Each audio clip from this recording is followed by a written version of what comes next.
Morning friends, Gyanodaya classes के YouTube channel में आपका स्वागत है। बंधुओं, आज हम बात करेंगे जेईई मेन के प्लान पर, क्योंकि आप जान रहे हैं कि लॉकडाउन का स्थिति है और इस लॉकडाउन के स्थिति में सभी बच्चे अपने अपने घर पे हैं, है ना। तो उस स्थिति में हम कैसे पढ़ाई करें, किस तरीके से हम इस 2 महीने में तैयारी करें, क्योंकि एनटीए एग्जाम के लिए घोषणा कर चुकी है कि 18 से 23 जुलाई के बीच जेईई मेन का एग्जाम लिया जाएगा। ठीक है, तो हमारे पास अभी से लगभग 50 से 60 दिन बचते हैं। ठीक है, तो इस 50 से 60 दिन में हम कैसे तैयारी करें, किस टॉपिक्स पे कितना फोकस करें,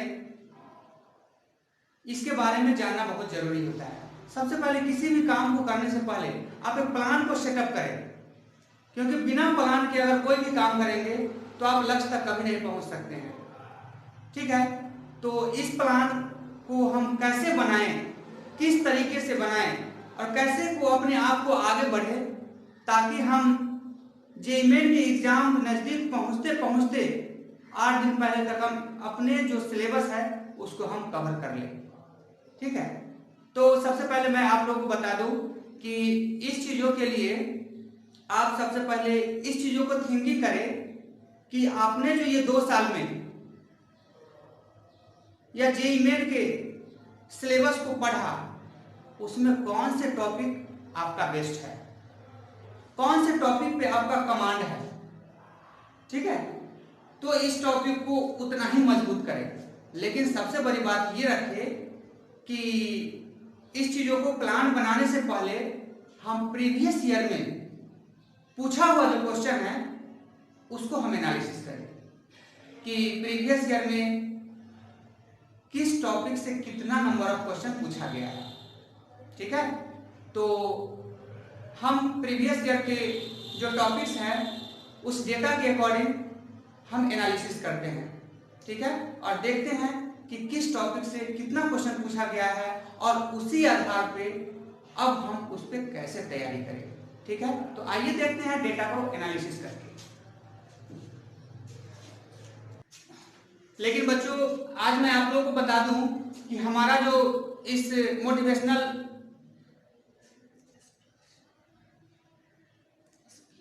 स्पीच का जो प्लान है उसमें है brain booster plan for JEE mains. ठीक है, इस brain booster plan for JEE mains में हम अपने आप को बूस्टअप करेंगे, पूरा एनर्जी के साथ आएंगे। और मान के चलिए कि जो बच्चे का 12th मीडियम हो या 12th अच्छा गया हो, फिर आज जो है नए तरीके से, नए जोश के साथ, नए जुनून के साथ जो है हम पढ़ाई करेंगे। ठीक है, और मैं बात कर रहा हूं brain booster plan for JEE main के अकॉर्डिंग। तो इसमें हम लोग देखेंगे कि अगर हम पर डे मॉक टेस्ट दें या पर डे कम से कम 50-50 क्वेश्चन जो है पर सब्जेक्ट से यदि हम बनाते हैं तो हमारे पास अभी 2 महीने बचे हैं और इस 2 महीने में लगभग 6000 क्वेश्चन जो है हम लोग बना सकेंगे।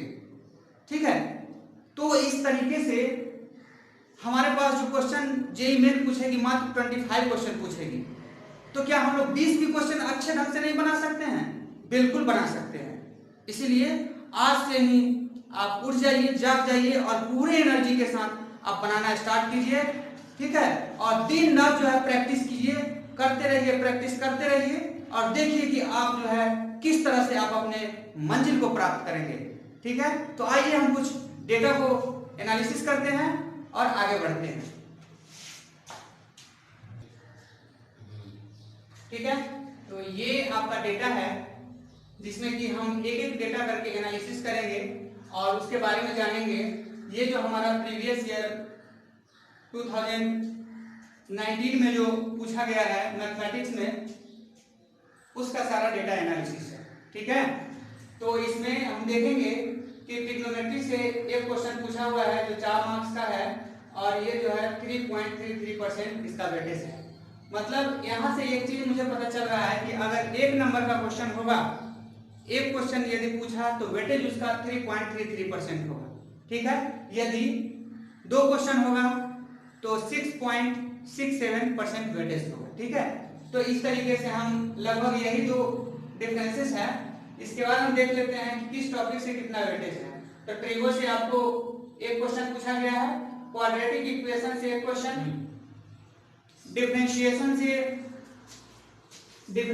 से आपका एक क्वेश्चन है, और इंटीग्रेशन से एक क्वेश्चन पूछा है, डिफिनिट इंटीग्रेशन से एक क्वेश्चन पूछा है, वेक्टर से एक क्वेश्चन पूछा है, कोऑर्डिनेट ज्योमेट्री में यहाँ ध्यान देंगे कि कोऑर्डिनेट ज्योमेट्री में आपको 5 टॉपिक्स आते हैं, जिसमें से straight line, circle, parabola, hyperbola और इलिप्स हैं। ठीक है, इस पांचों में से टोटल देखिए, सर्किल से पिछले साल नहीं पूछा है, तो हो सकता है कि इस बार पूछने की प्रोबेबिलिटी ज्यादा हो, इसीलिए सर्किल पर जो है ध्यान देना जरूरी है, क्योंकि पिछले साल यदि नहीं पूछा है तो 100% इस पर हम श्योरिटी के साथ कहेंगे कि इससे कम से कम एक क्वेश्चन पूछेगा ही पूछेगा। ठीक है, तो आप सर्किल को इतने अच्छे से तरीके से पढ़ाई कर लेंगे कि सर्किल का जो भी यदि क्वेश्चन आए तो वो बन जाना चाहिए। ठीक है, उसके बाद है, देखिए अगर टोटल हम कोऑर्डिनेट ज्योमेट्री का अगर एनालिसिस करें तो पता चलता है कि स्ट्रेट लाइन से एक क्वेश्चन, पैराबोला से एक क्वेश्चन, इलिप्स से एक क्वेश्चन और हाइपरबोला से एक क्वेश्चन, यानी कि कोऑर्डिनेट ज्योमेट्री से टोटल 5 क्वेश्चन पूछा है, और इस 5 क्वेश्चन का मतलब है कि टोटल 20 नंबर का क्वेश्चन पूछा है। ठीक है, तो यदि आप कोऑर्डिनेट ज्योमेट्री को कमांड कर लेते हैं तो 20 नंबर का क्वेश्चन जो है आप आसानी से ला सकते हैं। ठीक है, इसके बाद हम लोग देखते हैं, अगला है लिमिट्स से एक क्वेश्चन पूछा है, डिफरेंशियल इक्वेशन से एक क्वेश्चन पूछा है, एरिया अंडर द कर्व से एक क्वेश्चन, बायनोमियल थ्योरम से एक क्वेश्चन, सीक्वेंस सीरीज से एक क्वेश्चन, कॉम्प्लेक्स नंबर से एक क्वेश्चन, 3D से 2 क्वेश्चन, परमुटेशन कॉम्बिनेशन से एक क्वेश्चन, प्रोबेबिलिटी से एक क्वेश्चन, मैट्रिक्स एंड डिटरमिनेंट से 2 क्वेश्चन, और मैथमेटिकल रीजनिंग से एक क्वेश्चन है, स्टैटिस्टिक्स से एक क्वेश्चन, हाइट एंड डिस्टेंस से एक क्वेश्चन, सेट से एक क्वेश्चन है, और मैक्सिमा मिनिमा से एक क्वेश्चन, और टेंजेंट एंड नॉर्मल से एक क्वेश्चन है। ठीक है, तो इस तरह का जो है डेटा के साथ एनालिसिस है, लेकिन मैं ये डेटा क्यों लिखा हूं इसके बारे में मैं आप लोगों को बता दूं कि ये डेटा तो आपको कहीं भी नेट से लेकर के हर एक जगह पे मिल जाएगा, है ना, कहीं से भी आप देख लेंगे और आप अपने आप को एनालिसिस कर लेंगे कि हाँ इतना इतना क्वेश्चन पूछा है, इतना वेटेज है। लेकिन मेरा यहाँ पर लॉजिक देने का मतलब ये है कि किस टॉपिक से मैक्सिमम क्वेश्चन उठाए जाते हैं। आप ध्यान दीजिए, आप जानते भी होंगे कि यदि जेईई मेन में अगर 40% मार्क्स ले आते हैं तो हम किसी भी एनआईटी में प्रवेश करने के लिए हमें मार्क्स मिल जाती है। ठीक है, तो हम ध्यान देंगे कि हमारा 50% कम से कम 100% गारंटी के साथ हमारा टॉपिक्स कंप्लीट हो, ताकि हम 50% अगर हम एक रेंज लेकर के चलेंगे, 60% भी रेंज लेकर के चलेंगे तो हम एनआईटी के दायरे में आ जाएंगे। ठीक है, तो उसके लिए हम यहाँ से क्या कर रहे हैं, हम सिलेक्शन कर रहे हैं। ठीक है, हम सिलेक्शन टॉपिक्स का कर रहे हैं। सबसे पहले इस चीज को ध्यान दीजिए टॉपिक सिलेक्शन करने से पहले कि आप इस बात को खुद में एनालिसिस करेंगे पहले कि हमने जो 2 साल में पढ़ाई किया है उसमें कौन से टॉपिक पर हमारा कमांड है। ठीक है, आप मेरे बातों पर ध्यान नहीं देंगे, आप पहले अपने आप को एनालिसिस करेंगे और जिस टॉपिक्स पे अच्छी कमांड होगी उसके अकॉर्डिंग आप प्रयास करेंगे कि हमारा कम से कम 15 से 20 क्वेश्चन कंप्लीट होना चाहिए। ठीक है, लेकिन यहां पर जो डेटा एनालिसिस है इसके अकॉर्डिंग मैं आप लोगों को बताना चाहूंगा कि किस टॉपिक को पढ़ने से कितना हेल्प मिलेगा और कितना नंबर ऑफ क्वेश्चन उठ सकेगा, इस चीज के बारे में बात करेंगे। तो सबसे पहले मैं फिजिक्स पॉइंट ऑफ व्यू से बात करना चाहूंगा कि कौन से टॉपिक को हम पढ़ाई करें कि फिजिक्स और मैथमेटिक्स दोनों के लिए उपयोगी साबित हो। ठीक है, तो आप सबसे पहले यहाँ पर देखेंगे, पहला है जो ट्रिगो है ना, ये ट्रिगो आप 10th से ही स्टार्ट कर देते हैं पढ़ाई करना, तो लगभग बहुत बच्चे को आसान हो जाता है। लेकिन इसमें फार्मूला बहुत सारे ज्यादा होने के कारण जो है बच्चे का धीरे धीरे जो है ये वीकनेस पॉइंट होने लगता है। लेकिन इसका स्टडी करना काफी जरूरत है, क्योंकि जब यदि ट्रिगो पे कमांड हो जाएगी तो आपकी फिजिक्स में हेल्प करेगी। दूसरा चीज है क्वाड्रेटिक इक्वेशन। क्वाड्रेटिक इक्वेशन आप 10th से पढ़ते हुए आए हैं, लेकिन यहाँ पर इसके बारे में पूरा डिटेल्स पढ़ाई करनी होती है विद ग्राफिकल पोजीशन को देखते हुए। तो ग्राफ जैसे ही इस पर हम स्टडी करते हैं तो ये हमारा हेल्प करता है कैलकुलस में। ठीक है, इस कैलकुलस में हमारा जो है देखिए कि कैलकुलस में आपका पहला टॉपिक यहाँ डिफरेंशिएशन है, फिर इंटीग्रेशन है, डिफिनिट इंडेफिनिट, ये टॉपिक्स हैं। ये 4 टॉपिक्स हैं। इसके अलावे और भी टॉपिक्स हैं, जैसे कि ये लिमिट्स हो गए, डिफरेंशियल इक्वेशन हो गया, area bounded area under the curve है। ये टोटल 1 2 3 4 5 6 ये 6 टॉपिक्स है। आप ध्यान देंगे कि 6 टॉपिक्स मिलाकर के 1 2 3 4 5 और 6 मतलब केवल कैलकुलस से 6 क्वेश्चन पूछा गया है पिछले साल। यानी 6 क्वेश्चन का मतलब होता है कितना? 6 क्वेश्चन का मतलब होता है 24 नंबर। यानी कि आप 24 नंबर क्वेश्चन केवल कैलकुलस को पढ़ाई करके आप 24 नंबर पर कमांड कर सकते हैं। ठीक है, जिसमें कि आपको हेल्प कौन करेगा? हेल्प करेगा आपको ट्रिग्नोमेट्री, क्वाड्रेटिक इक्वेशन, ठीक है, और भी बेसिक्स हैं वो भी हेल्प करेंगे। लेकिन इससे तो क्वेश्चन पूछेंगे सो पूछेंगे, साथ साथ यदि आप कैलकुलस का क्वेश्चन यदि बनाना शुरू करेंगे तो उसमें आपको ट्रिगो हेल्प करेगी। दूसरा क्वाड्रेटिक इक्वेशन है, जो क्वाड्रेटिक इक्वेशन अपने आप में तो क्वेश्चन पूछेगी ही पूछेगी, साथ साथ क्या है कि आपको कैलकुलस में जो क्वेश्चन पूछेगी उसमें भी ये हेल्प करेगी। तो 2 बेनिफिट हो गया। ठीक है, तीसरा बेनिफिट ये है कि अगर आपका डिफरेंशिएशन इंटीग्रेशन यदि कमांड में हो गया और ट्रिगो कमांड में हो गया, इसका मतलब ये है कि फिजिक्स में आपको 50% मैथमेटिकल कैलकुलेशन पे कमांड हो गया। ठीक है, तो आपको दोनों पॉइंट ऑफ व्यू से यदि पढ़ाई करेंगे तो ये आपके लिए काफी बेनिफिशियल होगा। ठीक है, इसके बाद हमारे पास है वेक्टर। ये वेक्टर है जो काफी ज्यादा से ज्यादा इंपॉर्टेंट है। कारण क्या है कि ये वेक्टर जो है हम लोग मैथमेटिक्स में पढ़ते हैं। मैथमेटिक्स में देखिए इसका वेटेज दिया गया है 3.33% है, जो कि पिछले साल एक क्वेश्चन पूछा है। लेकिन आप जब फिजिक्स की पढ़ाई करेंगे तो फिजिक्स में कोई ऐसा टॉपिक्स नहीं है जिसमें कि वेक्टर का इस्तेमाल नहीं है। ठीक है, इसीलिए यहाँ पर जो है वेक्टर के बारे में भी बहुत अच्छी डिटेल से स्टडी करेंगे। यदि एक बार यदि वेक्टर पे कमांड हो गया तो मुझे लगता है कि 25% ये वेक्टर जो है फिजिक्स में भी हेल्प करेगा और मैथमेटिक्स में अपने आप में 4 नंबर लेके आएगा। ठीक है, इसीलिए हम ऐसे टॉपिक्स का सिलेक्शन करेंगे जो 2 in 1 काम करे। मतलब एक पढ़े डबल फायदा हो, एक पढ़े डबल धमाका, है ना। तो इस तरीके से हम लोग ध्यान देंगे। अब बारी आती है कोऑर्डिनेट ज्योमेट्री की। तो कोऑर्डिनेट ज्योमेट्री में आप देखेंगे कि स्ट्रेट लाइन में 2, पैराबोला, इलिप्स, हाइपरबोला, ये टोटल मिलाकर के 5 क्वेश्चन पूछा है। इस 5 क्वेश्चन का मतलब है कि टोटल 20 नंबर का क्वेश्चन, यानी 20 नंबर यहाँ से।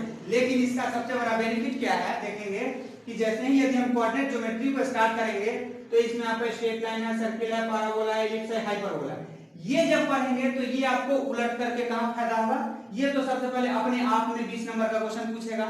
उसके बाद दूसरे टॉपिक्स में देखिए कैसे हेल्प करता है। जब आप एरिया अंडर द कर्व, यहां एरिया अंडर द कर्व यदि निकालना शुरू करेंगे, इसमें आपको ये कोऑर्डिनेट ज्योमेट्री हेल्प करेगी। दूसरा है डिफरेंशिएशन करेंगे, तो इस डिफरेंशियल इक्वेशन में या यहाँ पे जो डिफरेंशिएशन दिया हुआ है इसमें आपको क्वाड्रेटिक इक्वेशन हेल्प करेगा। ठीक है, तो इसके पॉइंट ऑफ व्यू से भी ये काफी बेनिफिशियल है। ठीक है, साथ साथ यदि लिमिट्स पढ़ेंगे तो लिमिट्स में बहुत सारे वेरिएबल्स हैं जिसमें कि आपको क्वाड्रेटिक इक्वेशन हेल्प करेगा। ठीक है, तो मैं यहाँ पर आप लोग को सभी को कंप्लीट पढ़ने के लिए नहीं बता रहा हूँ, मैं आपको ये एनालिसिस करके दिखा रहा हूँ कि मैक्सिमम कम से कम समय में कम से कम टॉपिक्स पढ़ करके मैक्सिमम नंबर हम कहां से लाएं। ठीक है, तो हमारे पास जो इधर का टॉपिक्स है इसको ध्यान देंगे। इस टॉपिक्स को यदि आप अच्छी खासी पढ़ाई कर लेते हैं तो यहां से देखिए 1 2 3 4 5 6 8 10 11 12 13 14 यानी कि 14 क्वेश्चन पर हमारा कमांड हो जाएगा। ठीक है, इस 14 क्वेश्चन पे यदि कमांड हो जाता है इसका मतलब है कि 70 नंबर हमारा कोई नहीं छीन सकता है। ठीक है, अब देखिए इसमें क्या है कि ये सब तो थोड़ा सा कहीं ना कहीं कंसेप्चुअल क्वेश्चन है और हर एक दूसरे का लिंकअप है। ठीक है, एक को यदि कंसेप्ट क्लियर करेंगे दूसरे में हेल्प करेगा, दूसरा को क्लियर कीजिएगा तीसरा हेल्प करेगा।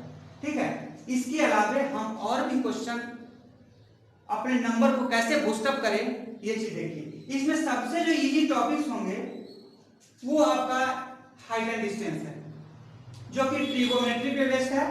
अगर ट्रिग्नोमेट्री क्लियर है इसका मतलब है कि हाइट एंड डिस्टेंस बहुत ही आसानी से बन जाएगा। ठीक है, कुछ ज्यादा कंसेप्ट लगाने की जरूरत नहीं है। इसके बाद है सबसे हल्का में मैथमेटिकल रीजनिंग, जो कि कहीं भी नहीं पढ़ाया जाता है और न ही बच्चे पढ़ पाते हैं। आप इसे क्या करेंगे, आर.एस. अग्रवाल का बुक लेंगे और इसमें बहुत ही सिंपल तरीके से बताया गया है।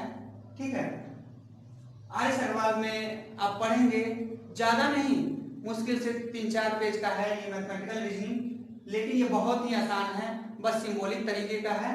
तो मैं आपको गारंटी के साथ कहता हूँ कि यदि आप खुद से स्टडी कर लेंगे तो ये 4 नंबर जो है कोई नहीं रोक सकता है। ठीक है, तो यहाँ से 4 नंबर मैथमेटिकल रीजनिंग दे देगा आपको। उसके बाद जो है हाइट एंड डिस्टेंस दे देगा 4 नंबर। इसके बाद जो है आपको एक्सेस, जो कि 11th का टॉपिक है, बहुत ही इजी टॉपिक है। यदि आप इसको अच्छे से पढ़ाई करेंगे तो इससे भी आसानी से नंबर आ जाएगा। ठीक है, तो यहाँ से देखिए, यहाँ से आपको mathematical reasoning, height and distance और सेट, यहाँ से 3 क्वेश्चन उठ गया, यानी 3 क्वेश्चन और टोटल इधर से 14 क्वेश्चन, यानी टोटल का टोटल 17 क्वेश्चन हो गया। और 17 का मतलब हो गया कितना क्वेश्चन,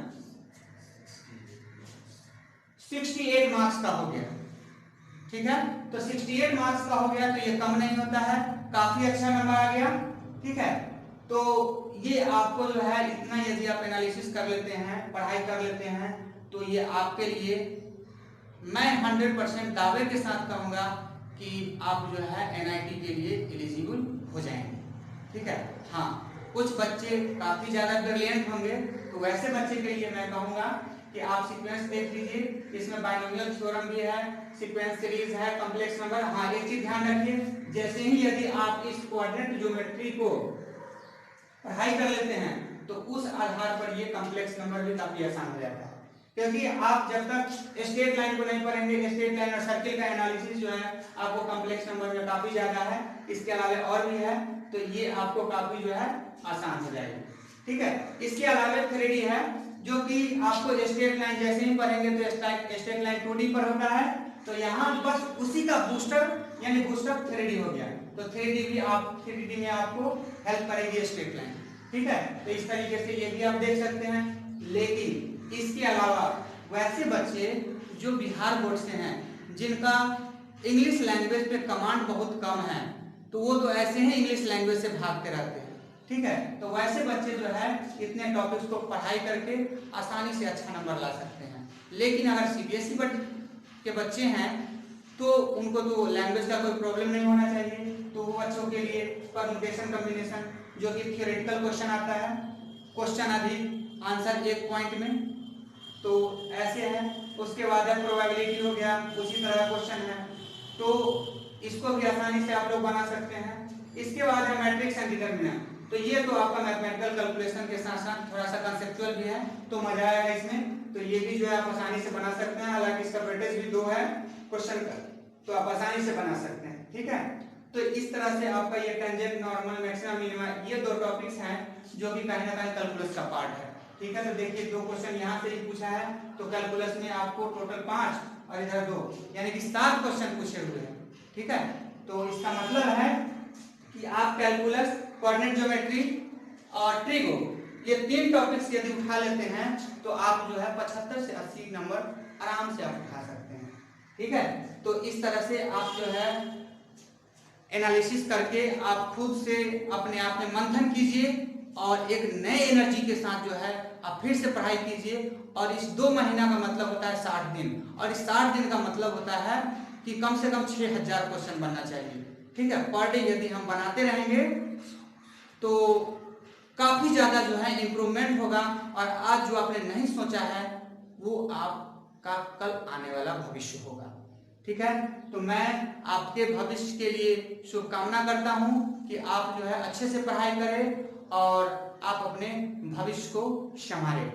आज के लिए इतना ही, और आप सभी जेईई मेन के एस्पायरेंट्स के लिए all the best. Thank you.